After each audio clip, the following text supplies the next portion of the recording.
Hey you guys, I'm Jack Ruston. Welcome to Ruston's Boneyard. Now this week we had my wife Jess's birthday and she asked me to come up with some sort of dessert, treat, cake for her to have on the day.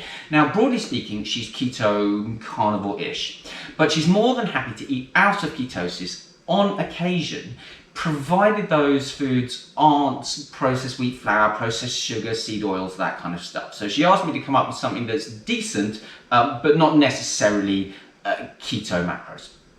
What I did for her is a chocolate mousse cake. Now, I'm going to show you how to make this. I've got hazelnuts, pecans and pistachios, and these have been toasted in the oven and the hazelnuts have had the skins removed. Into our food processor, we're going to put our nuts, spoon of coconut oil, bit of salt, I'm just using red and real salt, coconuts, let's get a bit of that in, and dates. Now the dates are where all the sweetness is coming from. They are unbelievably sugary and it's really the dates that are making this whole meal not keto, because in fact the mousse is keto. It's a recipe that I developed for a keto chocolate mousse. So if you are really concerned about ketosis, then just make mousse by itself. In terms of the balance of all these, I don't like to weigh all these things out. I just haven't got time for that in my life. I don't want to lie on my deathbed feeling thankful for all the things I weighed. We're going to do it a little bit with the mousse just to make sure that it's keto, but with the base, I'm just going to eyeball it. So let's stick this on and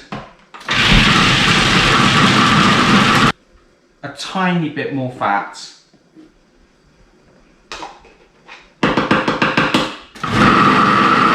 Just going to scrape the sides down with the spatula. Just give it one more mix through. What we're going to do is we're just going to pack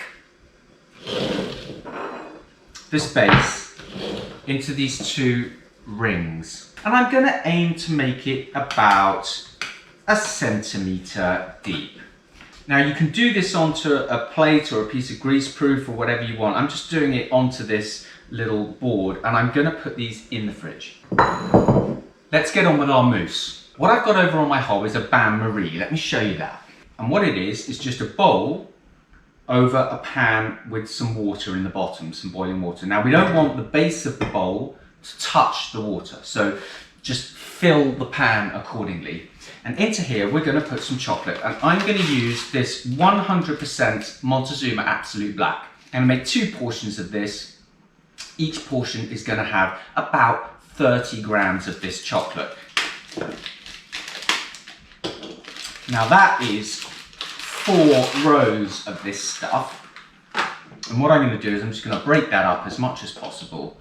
And we're going to put this bain-marie back on the heat and just let the chocolate melt away. So let's do 4 eggs, 2 per portion, just the whites. So I'm going to keep the yolks, do something else with those. If you do break a yolk and a tiny piece goes in, you can just use an empty shell to scoop it out. So here we've got 4 egg whites. Let's beat them to stiff peaks. So here we've got nice stiff peaks. Yep. Now our chocolate, as you can see, is nicely melted. What we're going to do is just going to add a little bit of honey. I'm going to be a little bit careful with quantity on this. Normally I don't like to weigh and measure everything, but I'm going to be careful because I want to keep this within a sort of keto macro. And I'm going to add 10 grams of honey per portion, so 20 grams of honey to this. And this is just raw, runny honey. I'm also going to add a dash of vanilla extract. And we can, if we want to, use a little bit of stevia to sweeten it. And I would suggest 4 drops per portion.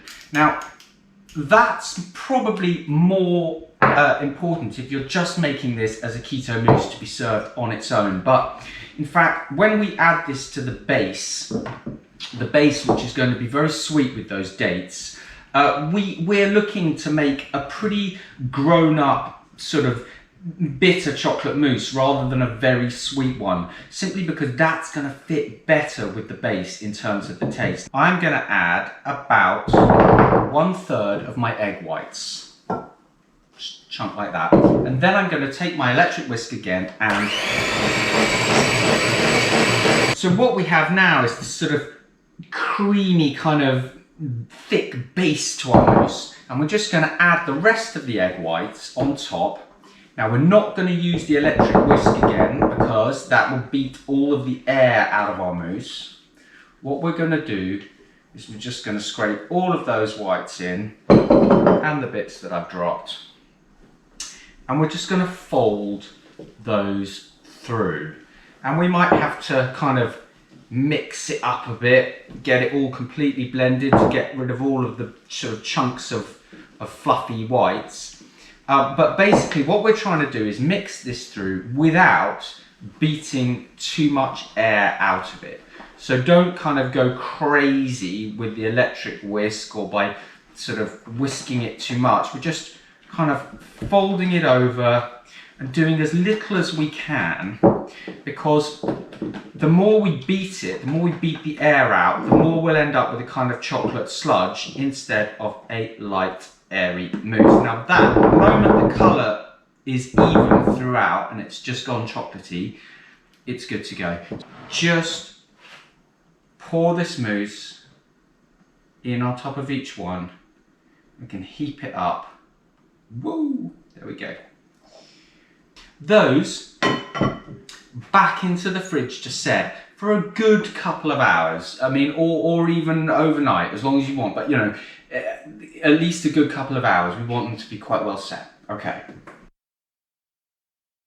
So these have been in the fridge for about 4 hours, and I'm just gonna slide a knife under this one to get it off the board. Now, if you use greaseproof paper on the board, which I had run out of, it will slide away very easily.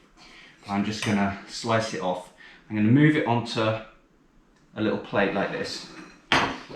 And then I'm gonna get a lighter, and I'm just gonna run it quickly around the edge like this. And that's gonna allow me to slide the ring off. There we go. Look at that. So pretty. I don't know if you can see that in this light. And when we cut it, you get this beautiful, lovely cross section. Show you there. Look at that. Bring that so it's a bit easier to see. Isn't it pretty?